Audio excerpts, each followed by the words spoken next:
Good evening everyone. आप सभी का स्वागत है आपके अपने यूट्यूब चैनल के कॉन्सेप्ट पर। जैसा कि मैं आप सभी से वादा की थी, क्लास 10th का मैथ 2025 के एग्जाम शुरू होने से पहले पहले खत्म करवा दिया जाएगा।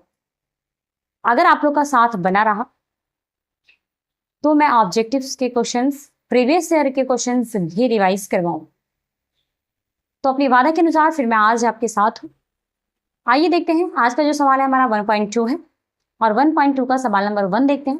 1.2 में क्या कहता है कि अभाज्य गुणनखंड विधि से हमें क्या निकालनी है, तो अभाज्य गुणनखंड विधि के रूप में व्यक्त करना है। यानी जो संख्या दी गई है उसे हमें किस रूप में, तो अभाज्य गुणनखंड विधि के रूप में व्यक्त करना है। सबसे पहले अभाज्य गुणनखंड विधि बनाने के लिए हमें क्या करना होगा, तो एलसीएम आना चाहिए, मतलब एलसीएम आना चाहिए, यानी लघुत्तम समापवर्तक लघुत्तम हमें आना चाहिए। अगर लघुत्तम आता है तो हम इसे अभाज्य गुणनखंड विधि से बिल्कुल आसान तरीके से सॉल्व कर पाएंगे। अगर नहीं आता है तो भी आप लोगों को टेंशन की जरूरत नहीं है, क्योंकि मैं आपके साथ हूं। मैं यहाँ पर लघुत्तम बनाना भी सिखाऊंगी और आपसे मैंने जैसा कि वादा किया है कि छोटे छोटे शॉर्ट्स में मैं आपको कभी एलसीएम तो कभी एचसीएफ, कभी छोटे छोटे टॉपिक्स, वैसी चीजें जो सवालों से रिलेटेड होती हैं मैं आपको सिखाने की कोशिश करती हूँ। तो आइए चलते हैं बिना देर करते हुए अपने नए टॉपिक्स की तरफ। आज का जो प्रश्नावली एक्सरसाइज हमारा 1.2 है और 1.2 देखते हैं कि 1.2 क्या कह रहा है। 1.2 कहता है, सवाल है इसका पहला सवाल, निम्नलिखित संख्याओं को अभाज्य गुणनखंड के रूप में व्यक्त कीजिए। नहीं, जो संख्या हमें दी गई है, निम्नलिखित का मतलब होता है नीचे दी गई संख्या, तो जो संख्याएं हमें नीचे दी गई है उसे क्या करना है, तो अभाज्य गुणनखंड विधि के द्वारा हमें सॉल्व करना है। आइए देखते हैं। सबसे पहला यहाँ सवाल नंबर 1 हम हल करेंगे। सवाल नंबर 1 क्या है, 140। इस नीचे हम हल लिखेंगे। अब हल के बाद हमें करना क्या होगा, तो सबसे पहले कि 140 का हमें एलसीएम लेना होगा। क्या लेना होगा, एलसीएम।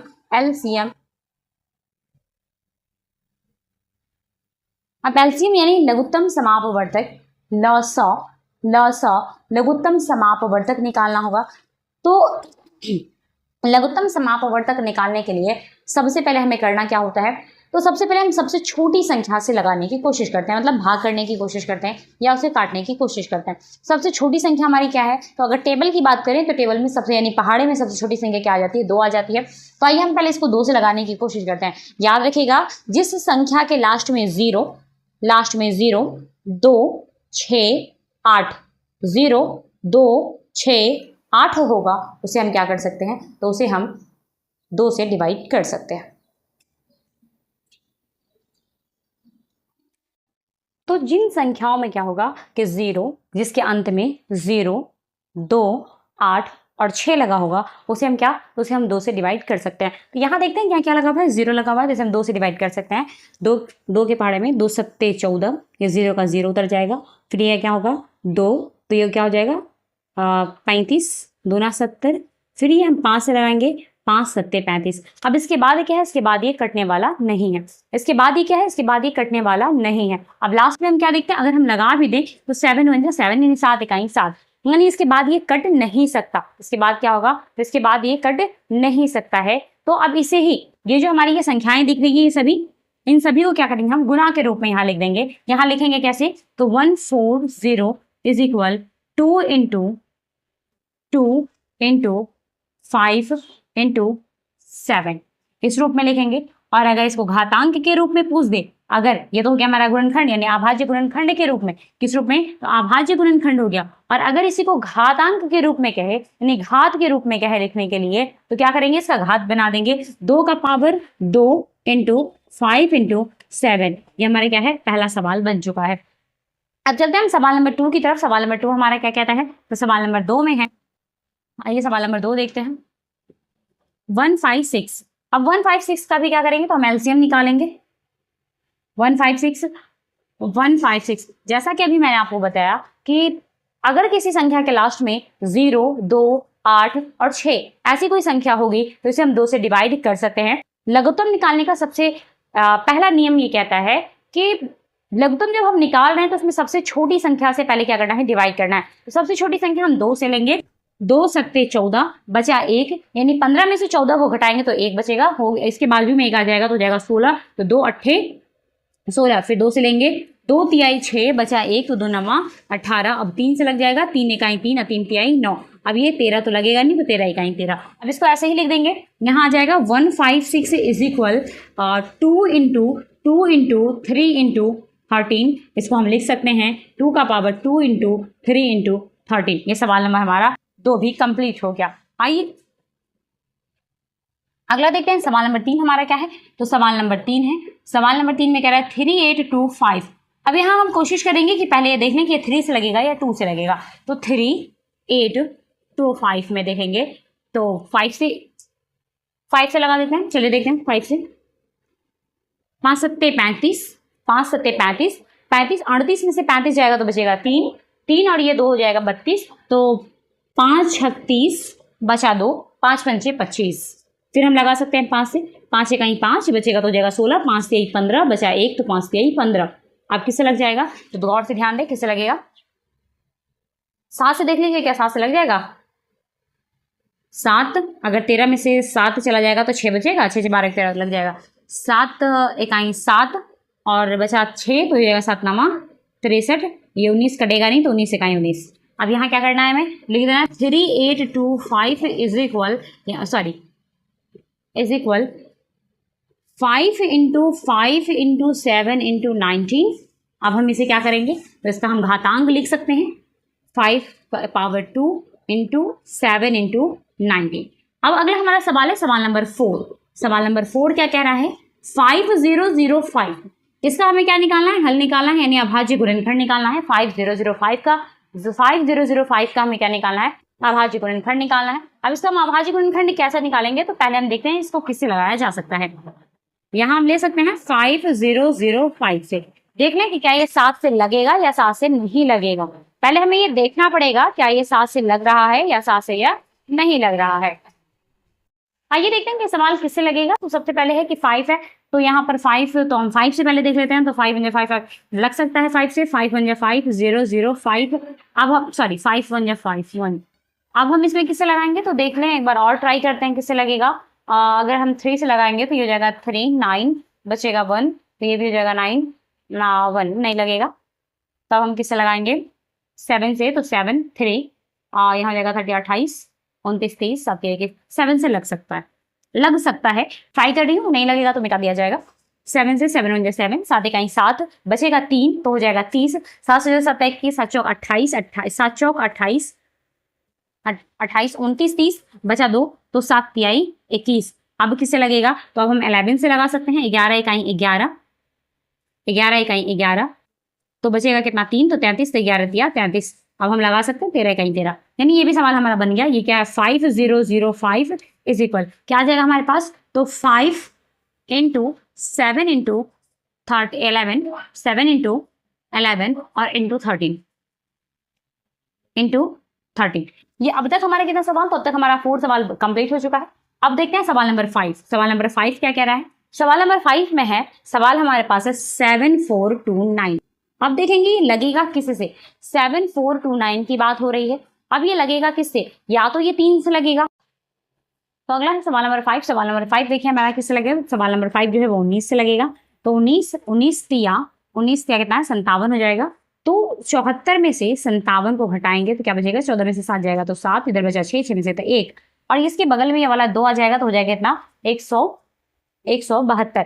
तब हम लगाएंगे 9 से, किसे 9 से, क्योंकि 19 नामा 171 होता है। अब 171 72 में से 71 घट जाएगा तो बचेगा 1 और ये बगल में 9 उतर गया तो हो गया 19, तो 19 इकाई 19। अब ये फिर किससे लगेगा, तो ये हम लगा सकते हैं इसको 17 से लगा सकते हैं। तो 17 का 17 दूना 34, 17 का 34 34 17 दूना 34, ये 39 है यानी 39 है। 39 में से 34 घटेगा बचेगा 5, ये बगल में उतर गया 1 तो 51, 17 तिया 51। अब ये 23 किसी से लगने वाला नहीं, तो 23 इकाई 23। अब इसका भी गुणनखंड हमारा क्लियर है, कितना हो जाएगा, तो 19 गुने 17 गुने 23। तो ये रहा सवाल नंबर 1 किसका, तो 1.2 का सवाल नंबर 1। 1.2 का सवाल नंबर 1 हमारा सारा कंप्लीट हो चुका है। आप इसे चाहें तो लिख लें, नोट कर लें, आप इसका स्क्रीनशॉट ले लें। अगर आपको केवल समझना है तो आप इसको 1-2 बार रिपीट करके देख सकते हैं, आपको बिल्कुल ही एकदम आसान तरीके से समझ में आ जाएगा। आपसे मैं वादा की हूँ कि मैं पूरा मैथ कंप्लीट करवाऊंगी, लेकिन उसके लिए मुझे आप लोग के साथ की जरूरत होगी। चलते हैं हम सवाल नंबर 2 की तरफ। आइए देखते हैं सवाल नंबर 2। सवाल नंबर 2 हमारा क्या कह रहा है। सवाल नंबर 2 है, सवाल नंबर 2 में हमें क्या पढ़ना है और सवाल नंबर 2 क्या कहता है। सवाल नंबर 2 कह रहा है कि पूर्णांकों के निम्नलिखित युग्मों के एलसीएम और एचसीएफ ज्ञात कीजिए। मतलब जो पूर्णांक हमें दी गई है नीचे, उन पूर्णांकों के और उनका जो युग्म है, युग्म का मतलब जोड़ा होता है, तो ये जो पूर्णांक है और उनके जोड़े हैं, इनका क्या ज्ञात करना है, एलसीएम और एचसीएफ ज्ञात करना है। तथा जांच कीजिए कि दोनों संख्याओं का गुणनफल, मतलब इन दोनों संख्या का गुणनफल और जो हम एचसीएफ और एलसीएम निकालेंगे, उन दोनों संख्या का गुणनफल एक दूसरे के बराबर होता है या नहीं होता है। अगर दोनों का इसका संख्या का गुणनफल और एचसीएफ गुणे एलसीएम दोनों बराबर होगा, यानी ये दोनों बराबर होगा, तो सवाल हमारा सही है। अगर इसमें से कोई भी मिस्टेक होगा, गलत होगा, संख्या आगे पीछे होगी, तो सवाल हमारा गलत है। आइए बिना देर करते हुए सवाल को हम हल करते हैं। सबसे पहले सवाल नंबर 1 लिखेंगे। सवाल नंबर 1 है 26 और यानी 26 और 91, 26 एंड 91। ये क्या है, सवाल है हमारा, पहला सवाल है। अब कह रहा है इसका एलसीएम बनाएं। अब एलसीएम और एचसीएफ दोनों निकालना है, तो ऐसे में हम एचसीएफ एलसीएम कैसे निकालेंगे। अगर हमें एचसीएफ और एलसीएम दोनों की निकालने की बात कह रहा है और कुछ दिया ही नहीं है कि कैसे निकालेंगे, तो ऐसे में एचसीएफ हम भाग विधि से नहीं निकालेंगे। ऐसे में एचसीएफ हम भाग विधि से नहीं निकालेंगे। ऐसे में एचसीएफ हम कैसे निकालेंगे, तो इस तरह का जो सवाल अगर हमें दे दे, तो इस तरह के सवाल के साथ हम एचसीएफ निकालेंगे गुणनखंड विधि से। किस विधि से, आभाज्य गुणनखंड विधि से। आभाज्य गुणनखंड विधि का मतलब हो जाता है एलसीएम निकालना। एलसीएम के तहत ही हम एलसीएम और एचसीएफ दोनों निकालेंगे। आइए देखते हैं कैसे निकालना है। पहले हम 26 का एलसीएम निकालेंगे, यानी 26 का लॉसा निकालेंगे, लघुत्तम समापवर्तन 26 यानी 2, तो 13 दूनी 26, उसके बाद जाएगा 13 इकाई 13। क्लियर है। अब यहाँ हल लिखना है और हल के बाद हमें लिख देना है।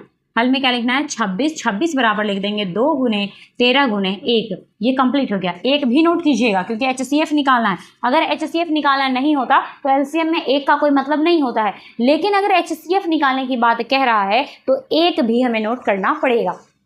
उसके बाद है 91, 91 ले लेते हैं। अब इसको किससे निकालेंगे, 3 से लगेगा नहीं, देख लीजिए किससे लगेगा। किससे लग जाएगा, 3 से नहीं लगेगा। 7 से देखते हैं,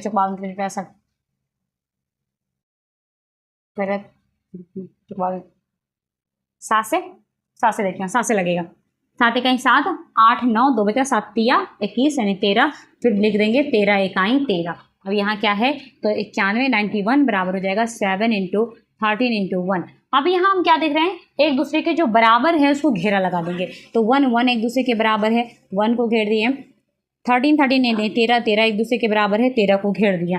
अब इसमें एलसीएम क्या होगा और एचसीएफ क्या होगा, हमें ये देखना पड़ेगा। पहले हम निकालेंगे LCM, lawyer common multiplication. LCM, LCM का फुल फॉर्म क्या हो जाता है, तो लॉयर कॉमन मल्टीप्लीकेशन।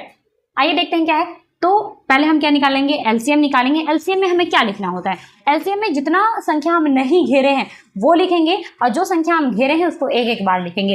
यानी 2 गुने 7, ये दोनों नहीं घेरा हुआ है, दोनों लिखा गया। ये घेरा हुआ है, इसको भी लिख देंगे 13, एक बार लिखेंगे, और जो घेरा हुआ है उसको 1 इज इक्वल कर दें, गुना कर दें। तो 13 सत्ते 91, 13 सत्ते 91 और 91 में 2 से गुना कर दें तो 2 और 9 दूनी 18, कितना हो जाएगा 182। ये आ गया हमारा एलसीएम आ गया। क्या आ गया, एलसीएम आ गया। अब हमें निकालना है क्या, एचसीएफ निकालना है। एचसीएफ, इसका फुल फॉर्म हो जाएगा हायर कॉमन फैक्टर। इसका फुल फॉर्म क्या होगा, इसका फुल फॉर्म हो जाएगा हायर कॉमन फैक्टर। आप चाहें तो आप इसे नोट कर लें, HCF इज इक्वल। अब HCF क्या है, तो HCF वो होता है जिसे हम घेरा लगाए हुए होते हैं। घेरा लगाने वाली जो संख्या होती है जिसे हम घेर चुके होते हैं वही हमारा HCF होता है। यहाँ क्या है, तो यहाँ पे 13 को हमने घेरा और उसके बाद 1 है, 1 को भी घेरा लगा दिया गया है। अब इसको इज इक्वल कर दें, गुना कर दें, तो यह हो जाएगा 13 इकाई 13। ये हमारा क्या हो गया, HCF हो गया। अब हम चलते हैं सवाल की तरफ बढ़ते हैं। सवाल हमारा क्या कह रहा है, सवाल कह रहा है कि HCF और LCM ज्ञात कीजिए। HCF यानी LCM और HCF ज्ञात कीजिए। तो LCM हम ज्ञात कर चुके हैं, उसके बाद है HCF, HCF ज्ञात कर चुके हैं। अब आगे क्या कह रहा है, तथा जांच कीजिए कि दोनों संख्याओं का गुणनफल किसका, तो दोनों संख्याओं का गुणनफल किसका, तो दोनों संख्याओं का गुणनफल बराबर HCF गुणे LCM होगा या नहीं। यहाँ क्या कह रहा है, तो दोनों संख्या, ये जो हमें दिखाई दे रही है दोनों संख्या, तो दोनों संख्याओं का गुणनफल बराबर HCF गुणे LCM। दो संख्या क्या है हमारे पास, पहली संख्या ये है, दूसरी संख्या ये है। तो पहली संख्या यहाँ हम पहले लिखेंगे दोनों संख्याओं का गुणनफल बराबर, छोटा जगह है इसलिए मैं थोड़ा छोटा लिख रही हूं, आप लोग देख लीजिएगा अपनी कॉपी के अनुसार, LCM गुणे HCF। दोनों संख्याओं का गुणनफल, दोनों संख्या क्या है, तो 26 गुणे 91 बराबर, ये वाला बराबर, और LCM हमारा क्या है, तो LCM है 182 इंटू HCF क्या है, तो 13। आइए गुना करके देखते हैं, इस दोनों को गुना करना है, इस दोनों को गुना करना है। आइए अब इसे क्या करना है, इस दोनों संख्या को और इस दोनों संख्या को गुना करते हैं। तो ये हो गया 26 से किसको गुना करना है, 91 से, तो 6 1 जा 6 यानी 6 इकाई 6 और 2 इकाई 2। 9 से गुना करेंगे 6 में, तो 9 का पहाड़ा हम 6 बार पढ़ेंगे, 6 का पहाड़ा 9 बार पढ़ेंगे। आपको जो पहाड़े याद है, 6 का याद है 6 का पढ़ दे, 9 का याद है 9 का पढ़ दे, तो 6 का पढ़िए, 6 6 12 6 13 6 24 6 35 6 6 36 6 42 6 48 6 9 54। यहाँ देख लीजिए 6 नमा क्या आता है 54, 54 का 4 हासिल कितना हो गया 5, और 9 दूनी 18, या 2 का पहाड़ा 9 बार पढ़ दे, या 9 का पहाड़ा 2 बार पढ़ दे, तो 9 दूनी 18, 18 और 5 को जोड़ेंगे तो 18 19 20 21 22 23, क्या आ जाएगा हमारे पास 23। इसको प्लस कर दें 6, यहाँ पर हो जाएगा 6 3 2, ये क्या आ जाएगा हमारे पास, तो इसको इज इक्वल करके आ जाएगा 2 3 6 6। अब अगला देखते हैं क्या ये सेम होगा या नहीं होगा, सेम है या नहीं है। आगे देखिए 182 में क्या करेंगे हम, 13 से लगाएंगे, 3 दूनी 6, 6 बाय 6 8, 8 8 24, 24 का 4 हासिल 2, फिर 3 और 2 5, ये हो जाएगा 2 8 1 6 6 8 5 13, 13 का 3 हासिल 1 2, क्या आ गया हमारे पास, इज इक्वल में आ गया 2 3 6 6। अब यहाँ हम क्या देख रहे हैं, ये दोनों एक दूसरे के बराबर है, ये दोनों एक दूसरे के बराबर है, तो ये क्या है, सत्यता की जांच हो चुकी है। ये क्या हो चुका है, प्रूव, ये सत्यता की जांच हो चुकी है, किसकी, सत्यता की जांच हो चुकी है। सिद्ध कह सकते हैं, प्रूव कह सकते हैं, कुछ भी कह ले। ये सवाल नंबर 1 हमारा बन चुका है, किसका, तो 1.2 के सवाल नंबर 2 का क्या बन गया है, सवाल नंबर 1। आज के लिए केवल इतना ही, फिर मिलते हैं कल के नए क्लास की तरफ। ये दोनों सवाल हमें सॉल्व करनी है, या तो आप सॉल्व करके रखेंगे, अगर आप सॉल्व कर रहे हैं तो इसे कमेंट के जरिए बताएंगे इसका आंसर क्या होगा। क्या ये दोनों सत्यता की जांच करने के बाद इस दोनों का जो है योग, दोनों संख्याओं का गुणनफल और HCF गुणे LCM बराबर होता है या नहीं होता है, तो आप कमेंट के माध्यम से बता सकते हैं, या मैं इसे कल आपके सामने में सॉल्व करके बताऊंगी। तो आज के लिए केवल इतना ही, फिर मिलते हैं कल के नेक्स्ट क्लास में। अगर ये वीडियोस आपको अच्छी लगती है तो लाइक सब्सक्राइब एवं शेयर करना ना भूलें, और अपने दोस्तों तक ज्यादा से ज्यादा पहुंचाने की कोशिश करें। मैं आप लोगों को एक चीज और बता दूं कि मैथ की जो क्लास है आपको रोज शाम 7 बजे मिलेगी, और हिंदी व्याकरण की जो क्लास है वो आपको सुबह 10 बजे तक मिल जाएगी। 10 बजे तक, लेटेस्ट 10 बजे तक, 9 से 10 के बीच में आपको हिंदी की क्लास मिल जाती है, और 7 बजे के आसपास आप क्या, तो मैथ की क्लास, 10th के मैथ की क्लास मिल जाती है। अगर आप लोग इच्छुक होंगे और आप लोग कमेंट के जरिए बताएं कि अगला सब्जेक्ट में क्या स्टार्ट करूं क्लास 10th का, तो इंशाल्लाह मैं जरूर ट्राई करूंगी और जल्द ही ट्राई करूंगी। तो आप लोग का अगर साथ रहा और आप लोग अगर साथ बनाए रखें, तो मैं जल्द से जल्द अगला भी सब्जेक्ट स्टार्ट करने वाली हूँ।